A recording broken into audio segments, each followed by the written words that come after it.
So this is a loading technique to the deep part of the back shoulder. So that covers roughly around in through here. What you're going to need is a ball, and you're going to place this ball against the wall. So you're going to find the area that's kind of sensitive, and then you're going to pin it down. There's two different techniques that you can use. The first one is called the seek and destroy. So right now I'm trying to seek the area that's sensitive. Once I feel an area that's sensitive, I'm going to hold it there. Once I hold it there, I'm going to relax the arm and relax my body and just breathe into it. I'm going to inhale and exhale. And as I exhale, I'm going to try to drape my body over that ball just a hair bit more.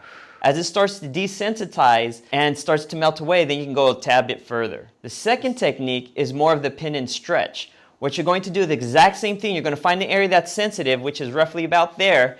I'm going to hold that down. Now what I can do is now take this arm, instead of relaxing it down towards my side, I'm actually going to take my other hand, grab it, and try to bring that arm across my body just like so.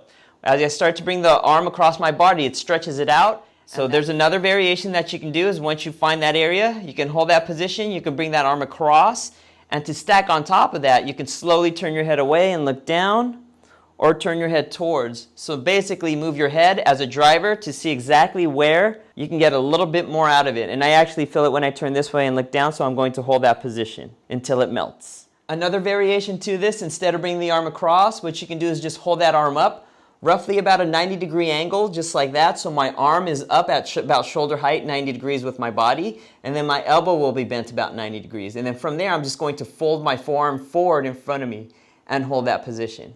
So again, I'm bringing my arm up. I'm using this hand to help it out. I'm bringing it up, keeping my elbow bent at 90, and then I'm slowly going to fold it down and hold that position. And then if I want to move it around again, find another spot, which is right there. I can bring that arm up again, with my fingers pointing straight up towards the ceiling, and then slowly fold my arm down until it kind of melts away.